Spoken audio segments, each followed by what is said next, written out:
Iwan na ang makakita ng mga pawikan. Para sa mga residente, lagi lang silang nasa paligid. Pero sa una kong dive, hindi ko sila nakita.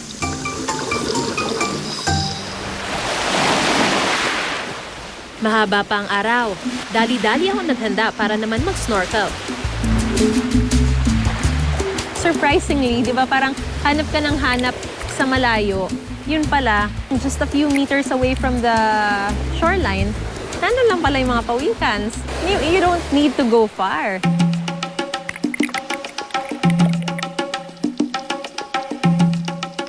Hindi aabot sa 3 metro ang lalim. Nakakita na ako ng mga pawikan. Dito raw sa lugar na to nanginginain ang maraming pawikan. Isang green turtle ang nagpakita sa amin.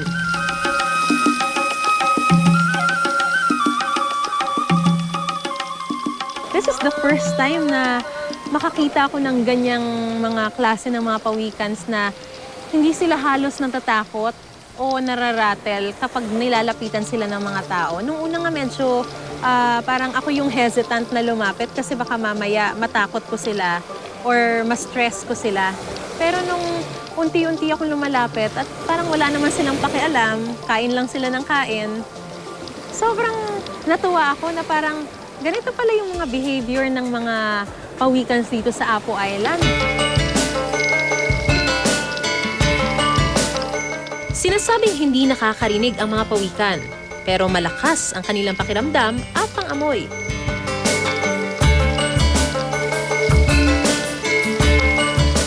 Wala silang ngipin, kaya pinupunit o dinudurog nila ang kanilang pagkain sa pamamagitan ng kanilang malalakas na panga.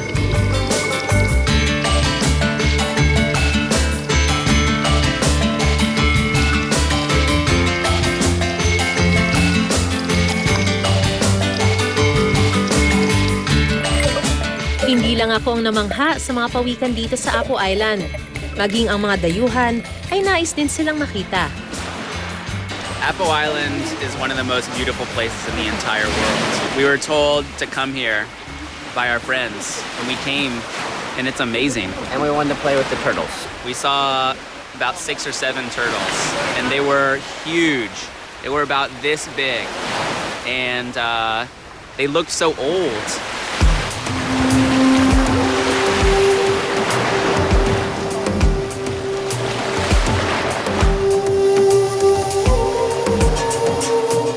Ang katipanan ang sunod kong sinisid.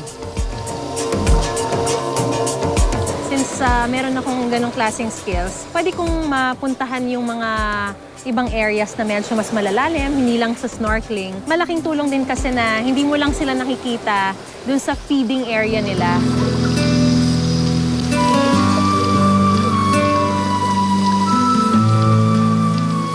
Mukhang nagpapahinga na ang green turtle na to. So pagkatapos pala nilang kumain, nag-rest sila. Pupunta sila sa mas malalalim na lugar. Tapos nakikita namin sila doon na parang nag-rest lang sila. Tsaka may times na nagsiswim around lang sila. After a while, aakyat yan sa surface. Tapos hihinga sila. So talagang nakita ko yun ng malapitan, yung lahat ng mga ginagawa nila, yung behavior ng mga pawikans for the whole day.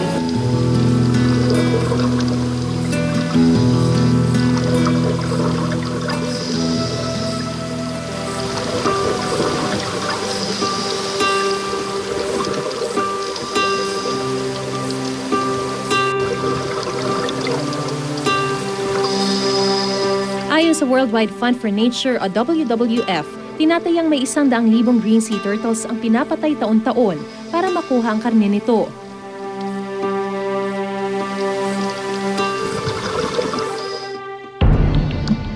Maging sa Scarborough Shoal standoff noong Abril, nakitang lula ng isang Chinese fishing vessel ang ilang pawikan. Second dive. Ang saya. Ang ganda. Akala ko yung kanina sobrang okay na yun eh. Kaya lang yung pinaka-objective talaga namin na makakita or ma-observe yung behavior ng mga pawikan. Ito na-achieve na namin dito sa second dive na to.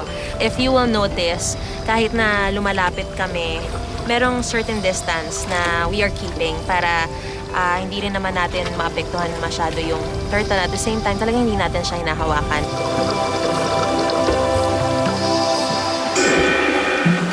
Dito sa Apo Island, mayroong tinatawag na Marine Turtle Nesting Zone o pangitlugan ng mga pawikan. Bago matapos ang araw, ito ang huli kong pinuntahan. Ngayon naman, dito ako sa bandang gubat na bahagi ng Apo Island. So, hindi lang tayo puro dagat at diving. Ngayon, medyo masusubok din yung trekking or hiking skills ko. Dahil ang sinasabi, bago raw tayo makapunta doon sa Kanuran, mga more or less 100 steps yung kailangan kong hakbangin.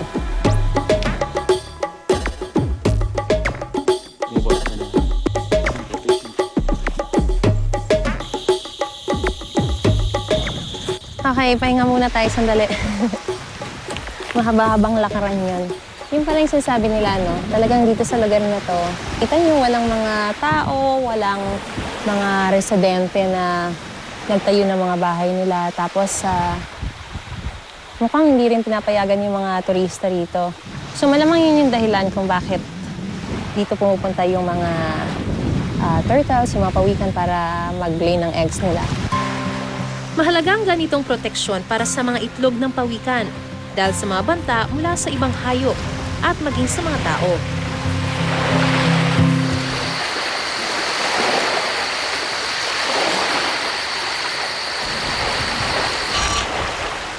Okay. Day 2 dito sa Apo Island. It's a very long day, pero ang saya niya. Ang saya. Ang dami kong magagandang mga experiences na mostly ngayon ko lang nakita, naranasan. At eto nga, dala-dala ko yung aking live vlog. At ang saya-saya ko kasi madaragdagan na naman yung mga inputs ko rito. Siyempre, ang pinaka-matinding learning doon, malaki yung nagagawa ng mga pawikan dito sa Apo Island for tourism purposes. So talagang yung kabuhayan nila medyo talagang nadaragdagan dahil doon sa, kumbaga, inviting factor ng mga pawikan. Ang maganda sa araw na to talagang na-achieve natin yung isa sa mga objectives natin. Isang gabi ko sa Apo Island ang hindi ko makakalimutan. Habang busy ang lahat, isang pawikan ang umagaw ng aming atensyon. Is this your first time to see a turtle hatching? Yeah.